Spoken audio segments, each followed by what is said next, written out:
Hey guys, it's Michael. We're gonna step off in here and I'm gonna share with y'all what we got going on. Go ahead. See if we can do this if they're yammering.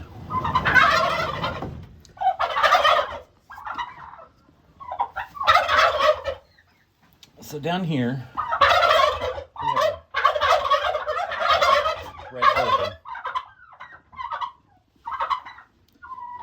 And she has decided to start setting. That is Reba that's down there. We have Reba. Up there on the top we have Tammy. You know what? Hang on a minute. This is going to be easier. Give me a second. It's just, well, no, I was going to let them out. But... Fellas, my goodness. So, under her, she's got about 16 eggs. And she's been sitting now for about a little over 2 weeks. Hang on a minute. We're just going to do this way. Come on, young, come on out. Come on, birds. Come on.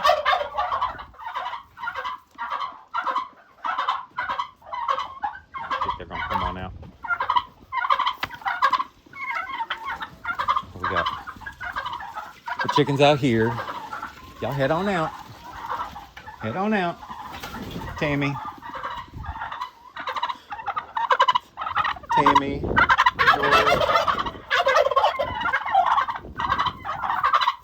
Run back in there with me.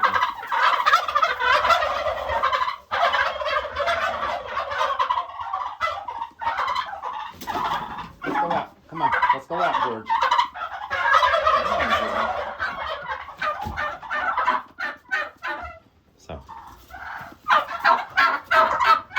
So we've just started. Let's see. Let's see how many we got there. 1, 2, 4, 6, 8, 10, 12, 13, 16, we got 17.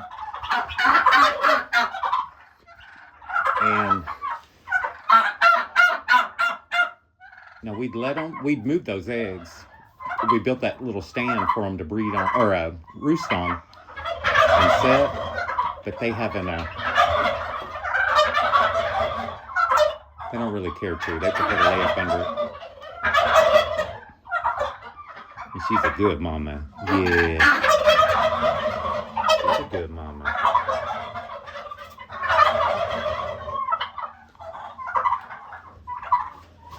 So like I was saying, she's been setting for about a little over 2 weeks now. It takes turkeys 28 days. It takes chickens 21. They get about an extra week. And this will be her second clutch that she set. This is the earliest that she set. Normally we do our own hatching. And we just collect the eggs daily. And then whenever we get an incubator full, we set them.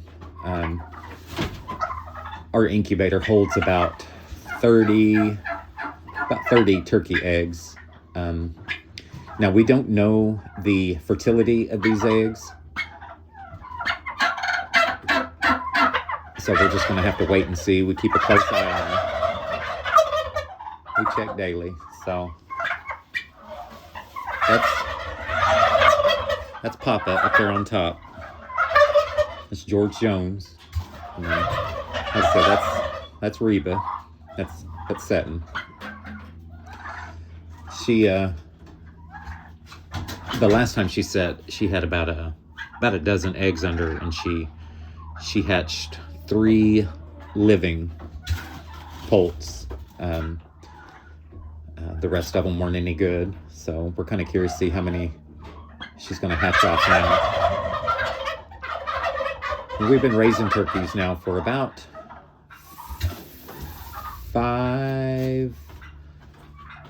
4 years. And like I said, we hatch our own. We went and bought incubators for them. And we have them all segregated. We have a red bourbon pen. We have a bronze pen. And then we have a Narragansett pen. Our highest fertility has been out of the Narragansetts. Red bourbons have been very difficult to hatch. They are usually born with some type of deformity, whether it be a splayed leg, a jacked up beak, like their little beaks are sideways, like they can't close their mouth completely. Now, I don't know if that's from how they're hatched, or if it's a fertility issue from George or from the mamas. We don't know. And we have a very low hatch rate on our red bourbons. That's the pen next door to them. Those are all teenagers. There's a mixed bunch in there. We have to go through and segregate them soon. So, but she's doing good. She's piling them back underneath her. That was loaded with straw under there, but it's kind of, every time I go to put some under there, she jumps off, and so we're kind of at a standstill right now that we can't clean this stall out because she is setting, and if we get in here and start disturbing her too much, it could be bad. One thing we are going to do as we get closer, she probably has about another week or two to go before any start hatching. We're going to take the excess toms out of here and put them in a separate pen, so that they're not stressing her. It is mating season right now with them. So, what you gonna do, bud? You gonna jump up? Show everybody you're a big boy? So, Big George, he's coming in probably around about 40 pounds. He's a big fella. He'll be 3 years old this year. So, and he's the papa out of all these red bourbons we got. So they've been kind of beating up on him, the younger toms, but he's been defending them, defending his place out here. So we just got to play the waiting game. She's been laying all year. Normally, what I've read about them is that they only lay about 21 eggs and throughout a year, and that's it. But she's proved the books wrong on that. I believe she's finally stopped laying. That's why she's setting now.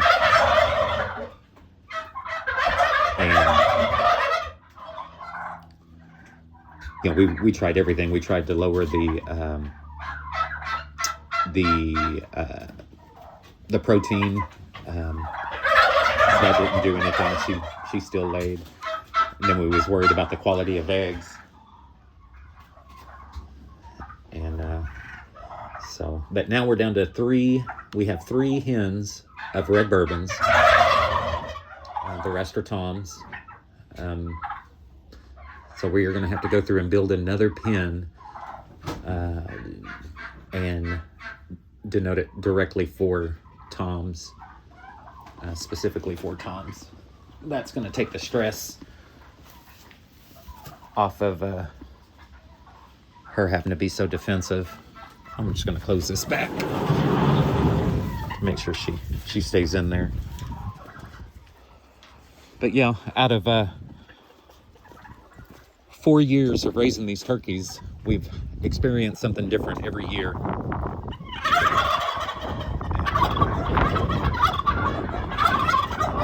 So nothing has been the same. But like I said, we normally collect the eggs ourselves and hatch them ourselves. She was just extremely adamant on hatching her own, so we let her go through the whole process. and we have to pull the poults as soon as they hatch. The other turkeys will kill them. We came out here to a couple of dead poults because we thought maybe she would raise them, but that wasn't the case. It's just too much for her. Even, and all of them have been that way. The red bourbons, or the Narragansetts and the bronze, they've also been that way. As soon as those babies hatch, we gotta collect them, take them on inside, put them under a heat light, and get them adjusted to us. But by far, the most difficult has been the red bourbons, as far as a success rate on the hatching. And Narragansetts has been the best. We've had a 100% success rate out of Narragansetts.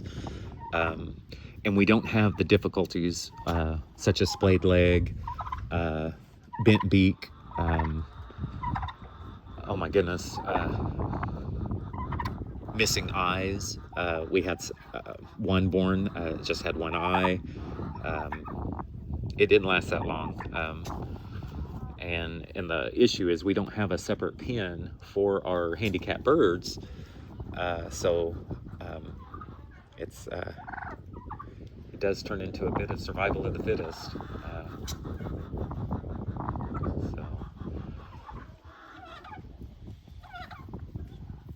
But anyways, we just wanted to share that with you guys. Y'all seeing any strange behavior of your turkeys laying, still laying?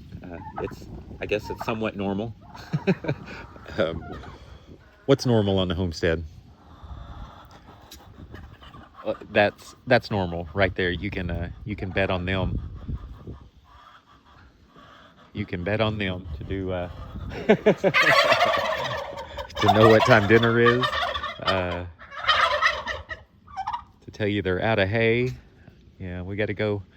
We had to separate the babies during this cold spell.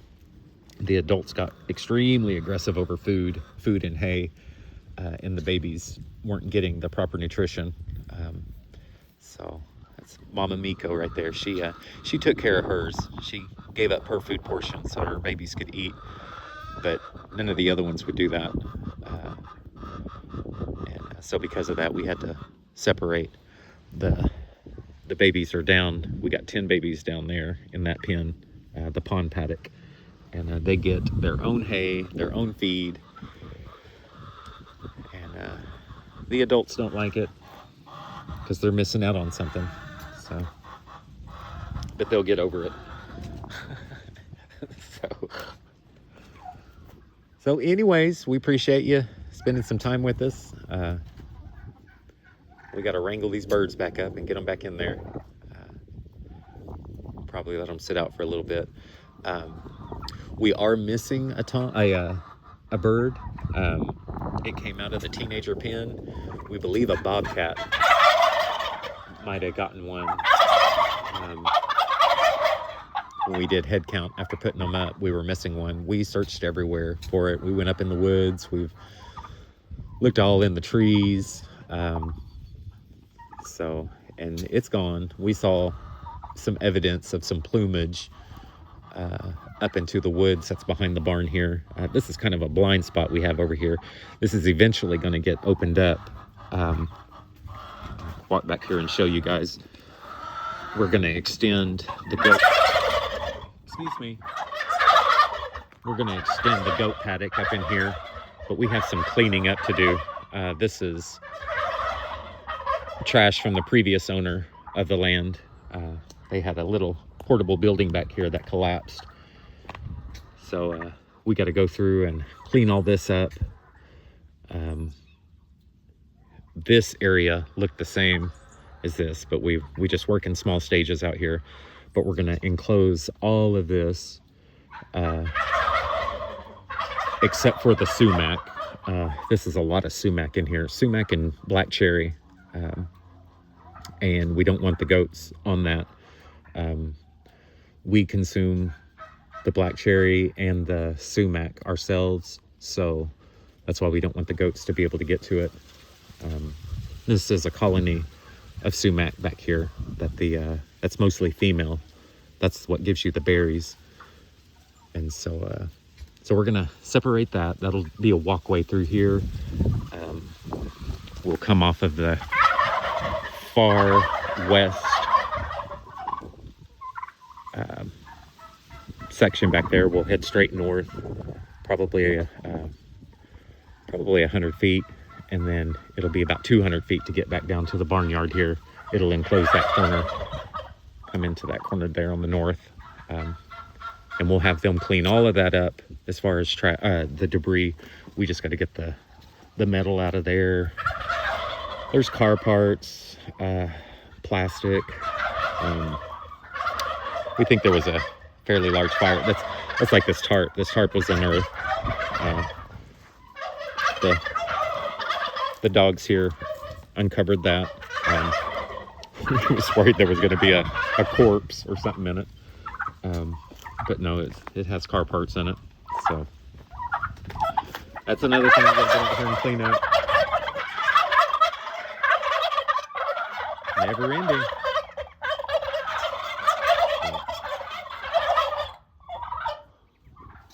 All right. Well, let me see if I can get these dingbats back in.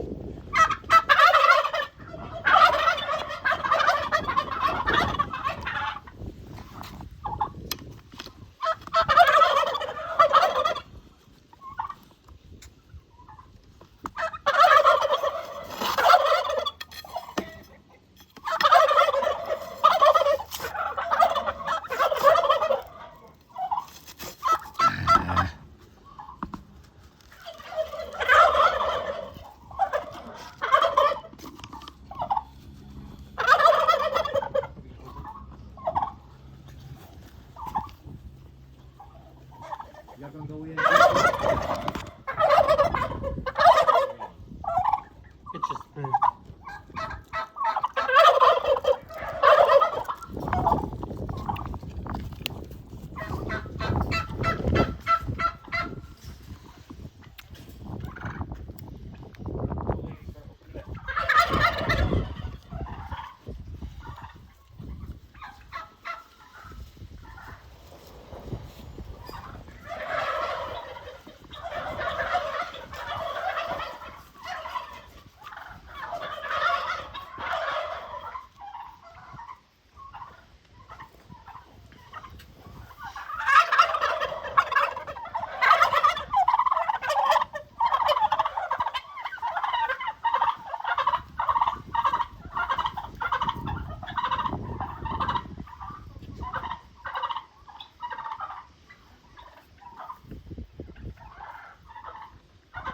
That was easy.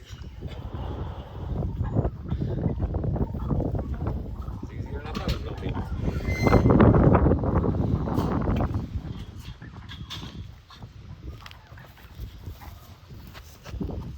We'll see y'all later.